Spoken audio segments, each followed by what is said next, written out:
नमस्कार, मैं हूं राम नरेश यादव और आप देख रहे हैं हालात इंडिया।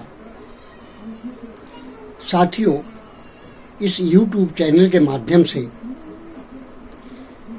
हम अपने देशवासियों को ऐसी जानकारी या उन हालात से रूबरू कराते हैं कि वह अपनी उन्नति, अपने देश की उन्नति, अपने प्रदेश की उन्नति, अपने गांव की उन्नति किस तरह कर सकते हैं।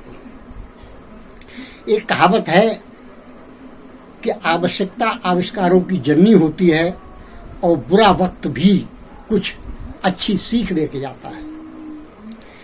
और इस लॉकडाउन में जो कोरोना नामक महामारी आई, इसको देखते हुए हमारे देश में जो लॉकडाउन शुरू किया गया है, उससे सबसे ज़्यादा प्रभावित हमारा वह वर्ग था जो उद्योगों में कार्यरत था या अपना घर छोड़कर कहीं बाहर धनार्जन के लिए, रोजी रोटी के लिए, अपने परिवार को पालने के लिए बाहर, घर से बाहर गए हुए थे।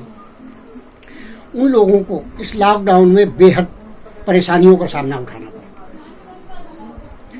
सबसे ज़्यादा बेरुखी उन उद्योगों की रही श्रमिकों के प्रति जो जी जान से मेहनत करते थे, लेकिन लॉकडाउन होने के बाद जब फैक्ट्रियां बंद हो गईं, जब उनके उद्योगों ने काम करना बंद कर दिया, तो उन उद्योगपतियों ने उन श्रमिकों से भी बेरुखी का रास्ता अख्तियार कर लिया और उनकी किसी की बात नहीं पूछी। साथियों, इस लॉकडाउन ने हमें परिचय दिया है, हमें उनसे परिचय कराया है जो हमारी सरकार है, हमारे चुने हुए जनप्रतिनिधि हैं, हमारी ब्यूरोक्रेसी है, जो हमारे अधिकारी हैं, जिस पुलिस को हम अपनी सुरक्षा के लिए मानते हैं, उस पुलिस का भी व्यवहार लॉकडाउन में आम जनता के प्रति अच्छा नहीं रहा। अब हमारे देश के सामने गिरती हुई अर्थव्यवस्था को संभालने का अवसर है। इस अवसर को जब हमारे गांव के सभी नौजवान पुनः अपने घरों पे आ गए हैं, श्रम शक्ति उद्योगों के स्थान पर अब गांव में केंद्रित हो गई है। गांव के पास बेअनुभवी युवक आ गए हैं जिनको शहरों में रहने का अनुभव है, जिनको उद्योगों में काम करने का अनुभव है। वे अगर अब इस कृषि को वैज्ञानिक तरीके से करें तो निश्चित ही अपना भविष्य सुधार सकते हैं, देश का सुधार सकते हैं, अपने परिवार का सुधार सकते हैं और इतना निर्यात कर सकते हैं कि विदेशी मुद्रा से भारत संपन्न राष्ट्र की श्रेणी में आ जाएगा। साथियों, किसानों के साथ समस्या होती है विपणन की। वे अनाज तो पैदा कर लेते हैं लेकिन बेच नहीं पाते हैं।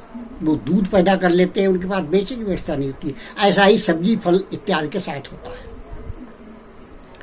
किसानों के पास उनके अनुभवी बेटे गांव में आ गए हैं जो वैज्ञानिक ढंग से खेती करेंगे, ऑर्गेनिक खेती करेंगे, जैविक खेती करेंगे, रासायनिक खादों को वो टाटा बाय बाय कह देंगे।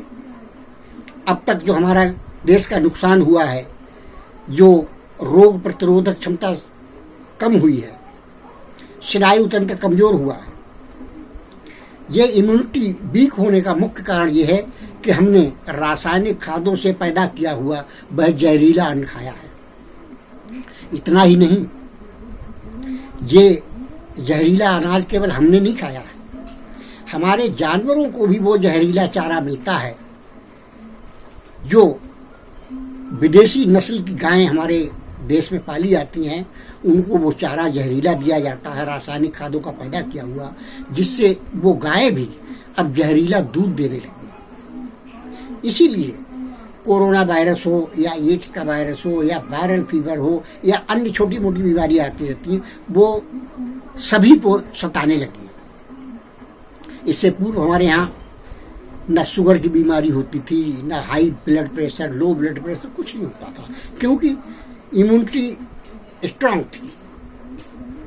अब भी हमारे देश का किसान यदि चाहे तो जैविक खेती कर अपनी रोग प्रतिरोधक क्षमता को इतना बढ़ा सकता है, इतना मजबूत कर सकता है कि भविष्य में कोरोना क्या, इसका और भी बड़ा कोई वायरस आ जाए तो वो कुछ नहीं बिगाड़ सकता है। जिस प्रकार एड्स आया था, नियंत्रित हो गया, नहीं उसमें दुष्परिणाम दे पाए, ऐसे ही कोरोना भी जाने वाला वायरस नहीं है, ये बना रहेगा।